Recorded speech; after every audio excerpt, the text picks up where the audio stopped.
Hello students and teachers. तो आज मैं आपके लिए लेकर आई हूँ क्लास 9th का चैप्टर काठमांडू और हम इसका माइंड मैप देखने वाले हैं।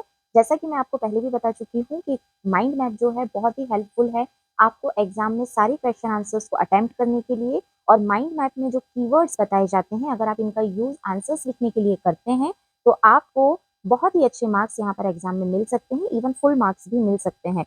तो माइंड मैप जो मैं आपको यहाँ बताने वाली हूँ ये बहुत ही इंपॉर्टेंट कीवर्ड्स के साथ है और जितने भी डिफिकल्ट वर्ड्स हैं उनके मैंने इजी इंग्लिश वर्ड्स यहाँ पर चूज किए हैं, जिससे हर बच्चा इसे बहुत अच्छे से याद कर पाए, समझ पाए और अपना एग्जाम बहुत अच्छे से दे पाए। So mind map is very important. आप मेरे प्रीवियस वीडियोस भी जाकर देख सकते हैं, लिंक मैं डिस्क्रिप्शन में अटैच कर दूंगी।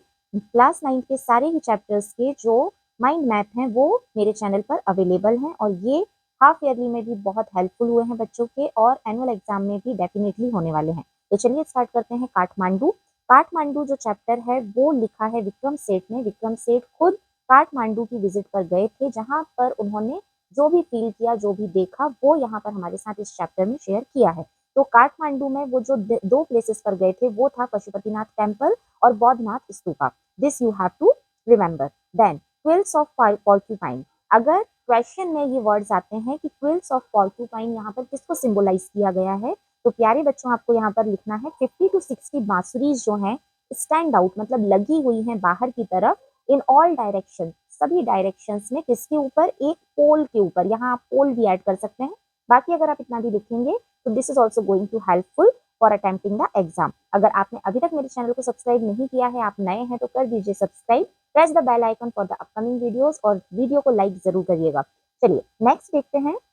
5 काइंड्स ऑफ फ्लूट्स। ये बहुत ही इंपॉर्टेंट क्वेश्चन है जो आपके एग्जाम में आ भी सकता है। जो 5 काइंड्स यहाँ पर फ्लूट्स के बताए गए हैं वो कहाँ कहाँ की हैं, उनके नाम क्या हैं। तो सबसे पहले हम अभी फर्स्ट वाले को होल्ड पर रखते हैं। आप सबसे पहले ये 4 कंट्रीज के नेम देख लीजिए जिससे आपको फ्लूट के नेम याद रखना है। फर्स्ट इज जापान, जापान से जापानीज। देन हिंदुस्तान, हिंदुस्तान से Hindustani. Then South America and China से Chinese. Okay, so the Japanese shakuhachi एक टाइप होगा। सेकंड टाइप होगा bansuri of Hindustani classical music. Then South America के लिए clear flutes of South America और Chinese flutes के लिए हाई पिच्ड चाइनीज फ्लूट्स। और एक जो लास्ट नेम आपको याद रखना है वो है द रीड नेम। इन सभी बांसुरीज के टाइप के पहले यहाँ पर आपको द लगाना है because they are one of their own kind, वो स्पेशल है, वन ही है। ओके, नेक्स्ट फ्लूट सेलर के बारे में यहाँ पर विक्रम सेठ ने कुछ बताया है जो कि बहुत इंपॉर्टेंट है। वो जो है simply played a flute, simply अपना फ्लूट बजाता रहता है। Slowly and meditatively. मेडिटेटिवली क्या होता है? मेडिटेशन। मेडिटेशन हम ध्यान लगाते हैं, सोचते हैं, है ना, थॉटफुल प्रोसेस है। तो यहाँ पर आप थॉटफुली भी लिख सकते हैं अगर आपको मेडिटेटिवली डिफिकल्ट लगता है तो। सो स्लोली एंड मेडिटेटिवली या फिर स्लोली एंड थॉटफुली।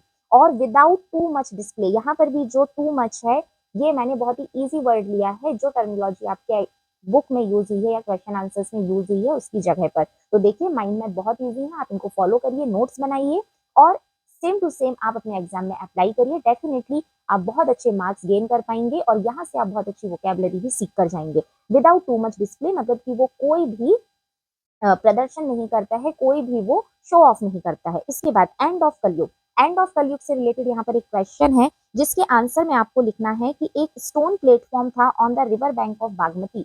जो पशुपतिनाथ टेम्पल है उससे जब आप नीचे उतर के जाते हैं तो आपको बागमती रिवर मिलती है और बागमती रिवर के बैंक पर जो है एक स्टोन प्लेटफॉर्म है, मतलब पत्थर का प्लेटफॉर्म है, जहां से स्मॉल शाइन स्टैंड्स आउट, मतलब कि एक प्रकाश की किरण निकलती है। Goddess will escape when shine come out fully. और जब ये शाइन, जब ये चमक, जब ये किरण पूरी तरीके से बाहर आ जाएगी तब जो है गॉडेस वो यहाँ से चली जाएंगी और कलयुग का एंड हो जाएगा।